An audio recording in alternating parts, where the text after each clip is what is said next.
baru belum boleh saya menyebut nama. Jadi bingung juga saya ketika saya bilang saya mau ngumpulin duit dari masyarakat, ayo kita beli Bang Enoh. Jadi nggak boleh disebut namanya, ayo kita kumpulin duit. Lah kalau saya ditanya buat apa? Ya pokoknya buat itu. Ya buat apa? Ya buat itu. Lah ya susah. Jangan sampai kemudian BRI Syariah menjadi BRM Syariah, Bank Rakyat Malaysia Syariah, atau BRSS, Bank Rakyat Singapura Syariah, Bank Rakyat Qatar Syariah. Jangan dong. Jangan. Kalau mau juga jadi BRPS, Bank Rakyat Petren Syariah.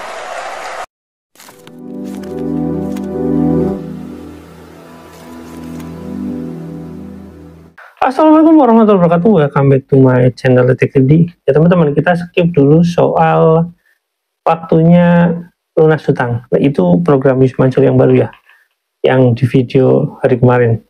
Nah, kita bicara mundur sedikit tentang cikal bakal Petren Asset Management, tapi nyinggung ke beberapa hal ya teman-teman. Pertama soal Persikabo.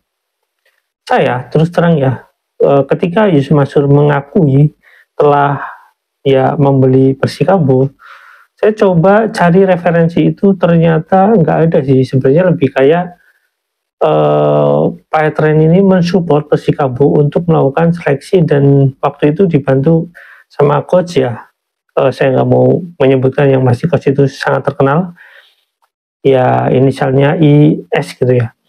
Nah, terlepas daripada itu teman-teman, terlepas daripada apakah benar dibeli atau enggak, tapi yang jelas Yusuf Mansur ini beberapa kali ya yang katanya mengakuisisi apa ya, semacam kayak bola gitu ya, sepak bola, klub bola itu, tapi sekarang mengalami kebangkrutan ya. Saya tahu mungkin Persikabo kayaknya enggak sih, kayaknya cuma dikasih sponsor atau waktu itu cuma ditawari agar apa ya, masuk gitu ya. Kalaupun misalkan Petren itu masuk, seharusnya kan tercatat ya dalam hal apa ya, kayak semacam pemegang saham ya. Nah, keduanya soal perusahaan-perusahaan BUMN, ini BUMN yang dibahas ya. BUMN ketika di dalam tanda kutip dijual kepada pihak lain gitu ya. Artinya kalau misalkan perusahaan di Indonesia, atau kalau di luar negeri itu kayak LTD, kalau di Indonesia itu TBK, artinya perusahaan terbuka. Nah, Yusuf Mansur ini saya rasa dia melakukan dalam tanda kutip ini penyesatan ya. Sangat berbeda sekali kebijakan-kebijakan perusahaan publik ini dengan perusahaan yang literally ini kayak internal gitu, kayak perusahaan tidak terbuka yang bisa dijual begitu saja. Nah, apalagi ini sebuah perusahaan BUMN. Nah, teman-teman jangan sampai teman-teman ini salah persepsi pada perusahaan-perusahaan semacam seperti itu. Kalau misalkan perusahaan itu memang benar-benar mau dijual, itu butuh minimal ya keputusan presiden atau keputusan presiden dan DPR gitu ya, karena ini merupakan perusahaan negara. Nah, andai kata misalkan Yusuf Mansur tidak mengatakan hal itu, saya rasa mungkin masyarakat itu kayak nggak akan terpengaruh. Nah, tujuan Yusuf Mansur mengatakan seperti itu memang untuk agar masyarakat, oh saya harus ikut Petren nih, harus berpartisipasi nih gitu ya. Tujuannya untuk itu. Karena banyak sekali masyarakat yang tidak paham dengan perusahaan TBK. Jadi banyak sekali perusahaan yang tidak mengerti apa itu perusahaan terbuka. Nah, perusahaan terbuka itu biasanya dikeluarkanlah perusahaan-perusahaan yang ini BUMN ya, yang misalkan swasta itu masih dalam tanda kutip ya, itu masih berkaitan dengan pemiliknya. Walaupun kadang pemiliknya ujung-ujungnya sahamnya misalkan jadi 4% gitu ya. Tapi kalau BUMN biasanya itu yang dikeluarkan untuk saham publiknya itu sekitar 9-11%. Itu sebenarnya suatu yang wajar gitu ya, karena ini pertimbangan hal lain, tapi rata-rata kan 9-11%. Nah, karena pertimbangan hal lain 11% itu rata-rata, jadi pertengahan itu 10%.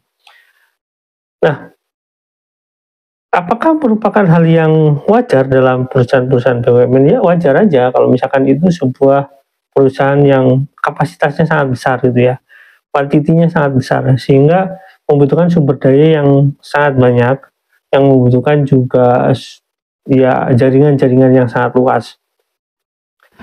Yusuf Mansur sering sekali memanfaatkan momen di mana ke masyarakat tidak tahu ya, ketidaktahuan masyarakat ini terkait perusahaan-perusahaan BUMN. Jangan lupa Petren ini juga membeli ya cukup banyak ya, 80 miliar perusahaan terbuka milik MNC. Apakah terus lantas Yusuf Mansur menjadi pemilik MNC? Enggak sama sekali. Itu terus apakah perusahaan luar negeri yang membeli saham ke misalkan kayak BRI Syariah, apakah lantas dia menjadi pemilik BRI Syariah? Enggak. Artinya pemilik dalam hal ini cuma pemilik saham yang dijual terbuka. Jadi sisanya ya pasti milik internal. Apalagi kalau misalkan kewajiban-kewajiban yang harus dipenuhi oleh perusahaan BUMN adalah 51% ya milik negara, misalkan seperti itu. Atau kalau nggak salah sekitar 60% lah. Nanti teman-teman cek sendiri ya. Artinya pemerintah masih memegang peranan penting, atau yang perusahaan kayak BUMN ini jadi apa ya? Kenapa sering sekali kita mendengar ada komisaris nih di Main ID gitu ya? Ini kan perusahaan BUMN dari misalkan dari partai tertentu. Ya karena pemerintah ini masih punya hak untuk menentukan kebijakan atau misalkan arah kebijakan dari perusahaan BUMN tersebut. Nah, Yusuf Mansur sering memanfaatkan itu, dan masyarakat seolah-olah kayak, wah ini bahaya kalau misalkan BRI nanti dijual ke luar negeri gitu ya. Padahal nggak seperti itu gitu. BRI Syariah ya perusahaan merger yang cukup kuat kapitalnya. Kenapa membutuhkan modal? Ya membutuhkan modal untuk kerja gitu ya, membutuhkan modal untuk ibaratnya kayak safety management gitu ya. Nah terus kemudian soal bank yang disebut Yusuf Mansur itu, nanti teman-teman bisa lihat sendiri, yang disebut Yusuf Mansur ini karena bank yang tidak mau terbuka, terus bank yang prosesnya lama. Saya tahu yang bank yang dimaksud itu adalah bank muamalah. Teman-teman waktu itu sempat ya 2017 kalau nggak salah, atau sebelum tahun itu udah rame nih. Yusuf Mansur atau misalkan Petren ini mau membeli bank muamalah, tapi katanya tidak jadi. Nah, saya rasa bank muamalah ini punya semacam kayak alarm gitu ya, alarm bahwasanya lebih teliti terhadap uang yang masuk ke bank muamalat. Buktinya apa? Buktinya ada beberapa persyaratan yang dilakukan oleh Yusuf Mansur itu, yaitu persyaratan pembukaan rekening bank muamalat, misalkan seperti itu pengakuan Yusuf Mansur. Nah, ketika persyaratan bukan bank muamalat oleh anggota Petren ini kayaknya tidak mencukupi. Dan kemudian investasi yang ditawarkan Yusuf Mansur ini adalah investasi semu. Artinya, misalkan contoh, misalkan ya, 2 miliar yang dimasukkan oleh Yusuf Mansur ke BRI Syariah itu nggak ada apa-apanya dibanding dengan perusahaan-perusahaan yang, atau misalkan perorangan yang berinvestasi di BRI Syariah gitu, itu nggak ada apa-apanya dibanding Yusuf Mansur itu. Yusuf Mansur sangat kecil intinya. Nah, sangat kecil pun BRI Syariah investasi Yusuf Mansur itu sangat kecil pun Yusuf Mansur itu masih menggunakan dana-dana yang ibaratnya dalam tanda kutip mencurigakan, yaitu dana-dana yang diambil dari masyarakat, dana-dana recehan gitu. Itu sangat jelas digambarkan dan ditawarkan melalui Koperasi Indonesia Bersama. Ini saya punya videonya gitu ya teman-teman. Nah seperti itu ya teman-teman, ini gambarannya. Jadi perkembangan Petren ini kenapa sangat rumit gitu ya, sangat complicated itu karena memang saya rasa tujuannya ini untuk mengeruk uang masyarakat aja, dan jadi akhirnya nanti investasinya ke Petren, dan kemudian Petren ini dalam tanda kutip kayak bangkrut, terus kemudian mencari tokoh atau kambing hitam untuk dipersiapkan untuk menjadi ya anjing penjaganya di sana agar Yusuf Mansur itu nanti lepas daripada hal itu. Ya teman-teman, sampai sini teman-teman bisa langsung lihat videonya. Wassalamualaikum warahmatullahi wabarakatuh. Bye. Saya dapat kabar katanya Bogor termasuk pertumbuhan paling tinggi se-Indonesia. terutama di kabupaten katanya. Ya alhamdulillah sekarang Persikabo udah punya Petren tuh. Masih kerjasama dengan Pak Rahmat Yasin, tapi insya Allah kita sudah ikut memiliki Persikabo. Dan kemarin sudah dengan izin Allah Subhanahu Wa Taala, ya, cari itu aja, cari son. Dengan izin Allah Subhanahu Wa Taala kemarin sudah apa istilahnya itu seleksi pemain Persikabo. Ada 1.200 anak-anak dari berbagai Nusantara, terutama Kabupaten Bogor dan kota, yang datang untuk mengikuti seleksi. Masya Allah, tepuk tangan buat Persikabo. Siapa di sini yang cinta bola? Siapa? Ada yang senang bola? Ibu-ibu juga. Oh ya? Oh subhanallah. Ibu-ibu senang bola beneran? Iya. Bola itu termasuk industri yang tidak boleh ditinggalin. Bola termasuk lapangan dakwah yang tidak boleh ditinggalin. Kenapa? Karena isinya adalah jutaan manusia. Hari ini siapa pendakwah yang paling hebat di Inggris? Muhammad Salah. Bahkan bukan cuma di Inggris, tapi di seluruh dunia. Ya. Baik. Saya hadir di sini dengan izin Allah, minjem nih sebenarnya, saya numpang nih. Jadi sekalian dengan izin Allah saya menggunakan event ini untuk mengumumkan bahwa kita masyarakat Indonesia, wabil khusus Petren, insya Allah menyatakan siap untuk bersama-sama membeli saham BRI Syariah.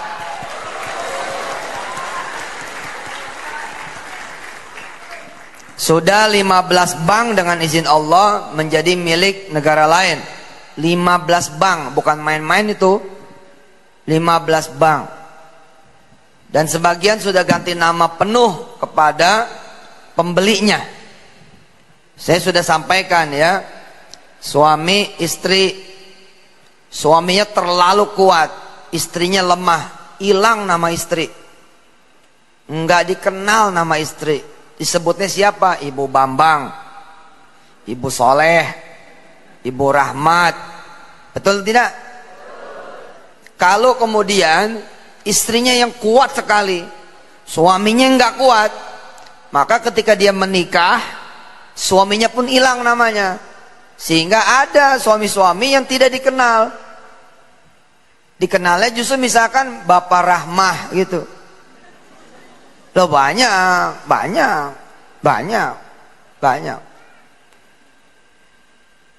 Nah di dunia industri sekarang seperti itu.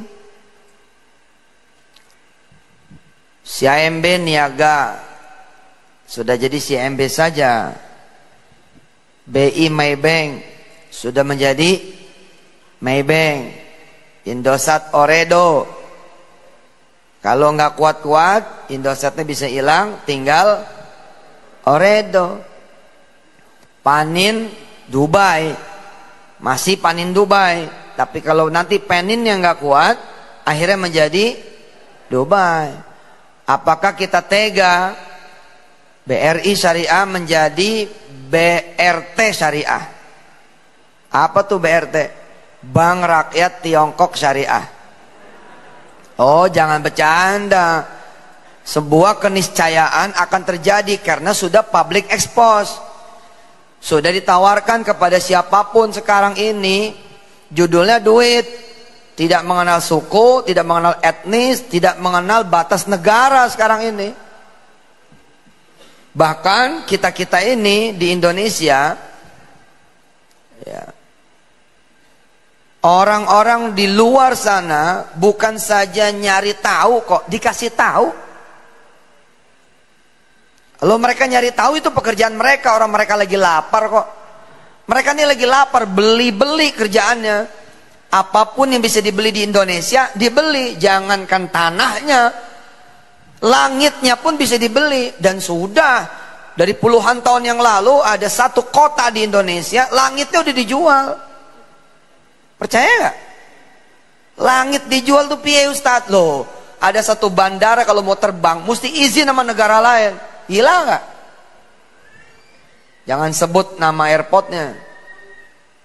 Tapi saya kira buat teman-teman yang suka pergi ke sana kemari, mengetahui edan nggak? Edan itu kita mau terbang nunggu izin dari negara lain. Kenapa? Langit itu dijual. Lah yang lebih parah lagi kalau kemudian penjualan itu terjadi, yang dijual adalah jiwa, pikiran, semangat. Hah? Kita udah nggak punya itu semua. Udah negeri kita wassalam. Alhamdulillah negeri kita belum wassalam, belum. Nah sekarang ini momennya. Ustadz gimana tuh kemarin yang bank yang satu itu, saya nggak bisa nyebut namanya nih. Nggak boleh ya sama OJK, jangan nyebut nama itu. Ya sudahlah, pokoknya kita nyebutnya Bank Enoh. Kita udah buka rekening di mana-mana. Gimana proses kelanjutannya? Masih on the track, masih on proses. Karena begitu banyak yang mesti disesuaikan. Nah, alhamdulillah datang dari Allah nih opportunity, kesempatan. BRI Syariah sudah diumumkan duluan tanggal 5 April. Sehingga saya boleh menyebut nama dan memobilisasi. Kalau bank yang satu belum boleh saya menyebut nama. Jadi bingung juga saya. Ketika saya bilang saya mau ngumpulin duit dari masyarakat. Ayo kita beli Bank Enoh. Jadi nggak boleh disebut namanya, ayo kita kumpulin duit. Lah kalau saya ditanya buat apa? Ya pokoknya buat itu. Ya buat apa? Ya buat itu. Lah ya susah. Jangan sampai kemudian BRI Syariah menjadi BRM Syariah, Bank Rakyat Malaysia Syariah, atau BRSS, Bank Rakyat Singapura Syariah, Bank Rakyat Qatar Syariah. Jangan dong. Jangan. Kalau mau juga jadi BRPS, Bank Rakyat Petren Syariah.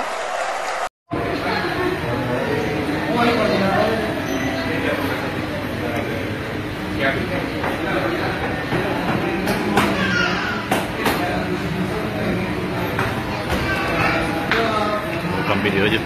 Ya, video.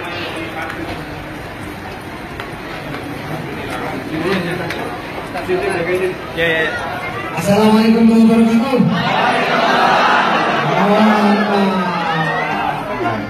Lagi ke lantai 2 Pak Budi, tapi nanti mau ke lantai 18 makan dulu. Lebih baik nunggu di lantai 18 aja Pak Haji. Ya 18 aja, ini soalnya mau di jamaah doang. Ayo duduk dulu semuanya. Bisa mau. Oke, yang mau foto dari situ aja selfie bos. Duduk, agak duduk, jadi yang belakang kelihatan. Sini Bapak mana?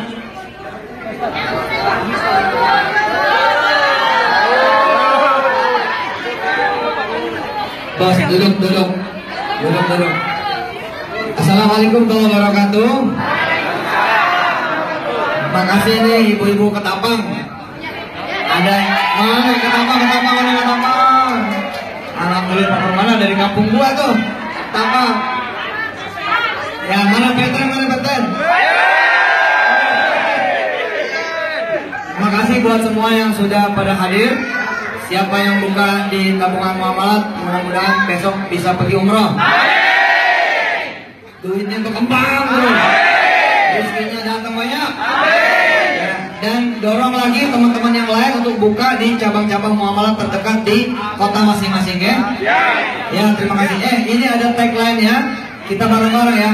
Bismillah seluruh Indonesia bersama. Gitu ya. Bismillah seluruh Indonesia bersama. Oke, 1, 2, 3. Bismillah seluruh Indonesia bersama. Lagi. Bismillah seluruh Indonesia bersama. Asik, terima kasih. Mudah-mudahan jerih payah Anda semua datang kemari diganti berlipat ganda oleh Allah Subhanahu wa taala.